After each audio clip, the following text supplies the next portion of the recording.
আসসালামু আলাইকুম। সবাই কেমন আছেন? আশা করি সবাই ভালো আছেন। স্বাদ ও স্বাদের গল্পের সাথে আবারও আসলাম। আপনাদেরকে দেখাবো আমাদের ক্ষেতের মিষ্টি কুমড়োর ফুল আর হলো মাছ ফ্রাই করে। তো আসুন আমি কি নিচ্ছি সেটা দেখাবো এখন।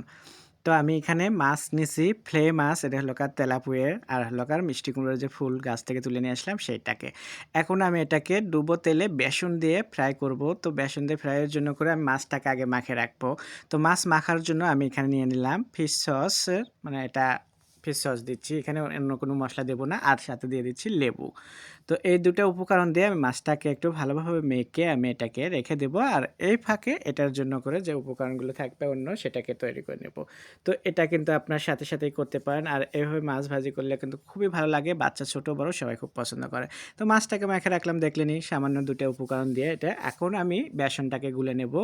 তো বেসনটা গুলানোর জন্য করে আমি কি নিব সেটা তো অবশ্যই আপনাকে দেখাবো এখন। আপনারা দেখতে পারবেন। তো বেসন নিচ্ছি আমি একটু বেশি করেই নিচ্ছি যে কোনোভাবে যেন বেসনটা ভাজার সময় যেন শর্ট না পড়ে সেজন্য করে। যেহেতু আমার এখানে মাছ আছে, মিষ্টি কুমড়োর ফুল আছে অনেকগুলো। তো আমার এখানে অনেক বেশি হবে আজকে, অনেক জমজম খাবার। তো খাবারের সাথে তো বেসনটা আমি নিলাম এখানে।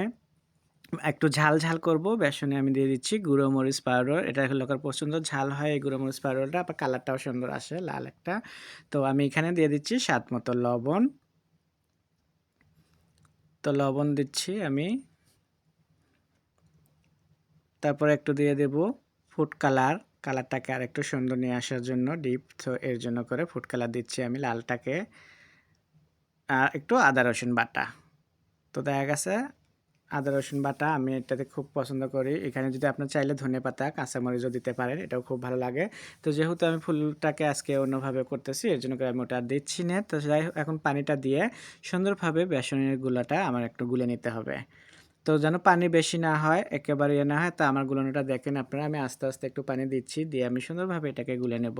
তো দেখতেই পারছো গুলানোটা এই যে এরকম অবস্থা হতে হবে যে মাছ কিংবা ফুলটাকে আমি যখন চুবড়ে তুলবো তখন যেন এরকম হয়, একেবারে যেন ইয়ে না হয়, পাতলাও না একেবারে ঘনও না, মিডিয়াম সাইজের। তো যাই হোক আমার এটা হলো। আর ফুলগুলো দেখতেই পারছেন চলে যাচ্ছে। এখন আমি চুলোয়, বাকিটা চুলোয় দেখাবো আপনাদেরকে।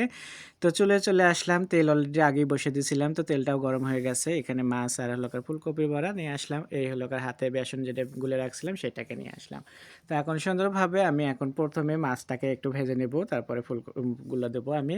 তো মাছগুলো আমি নিচ্ছি এটা। এই মাছটা কিন্তু খুবই ভালো, কাঁটা ছাড়া একদম ফেলে, ছোট বড় মাছ সবাই কিন্তু খেতে পারে এটাকে এখন।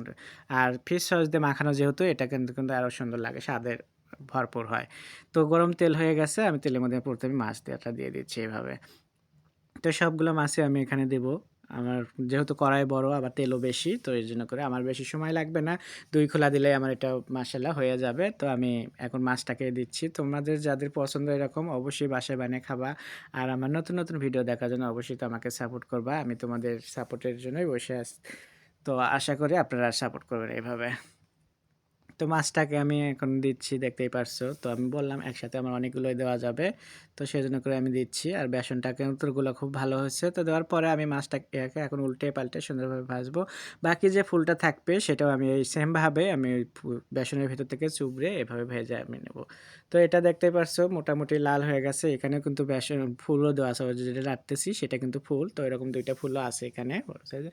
ওই যে বললাম যে আমার তেল বেশি, তো একটু একসাথে আমার অনেকগুলো ভাজা যাচ্ছে, সেজন্য করে সময়টা খুবই কম লাগতেছে। তো এভাবে ভাজতেছি, দেখতেই পারছো কালারটা কত সুন্দর আসছে, এই যে মাছের কালারটা। তো এটা একদম আমাদের খেতে কিন্তু সেই লেভেলের, যে বেগুনি যেরকম ভাজি আমরা মিষ্টি কুমড়োর বেগুনি কিংবা বেগুন দিয়ে বেগুনি ভাজি, তো আমাদের এটাও কিন্তু সেম একদম কোয়ালিটি, কিন্তু টেস্টটা খালি একটু ডিফারেন্ট আসবে, নতুনভাবে আসবে। তো যাই হোক এটাকে এখন আমার হয়ে গেল, আমি এটাকে তুলে নেব সুন্দরভাবে। তুলে আপনাদেরকে দেখাবো পরিবেশন করে। বাকিটা তো বলে দিলাম যে সেমভাবেই ভেজে আমি নেব। আশা করি আপনারা আমার ভিডিওগুলো দেখবেন। তো আমি এখন এটাকে তুলে নিচ্ছি এভাবে।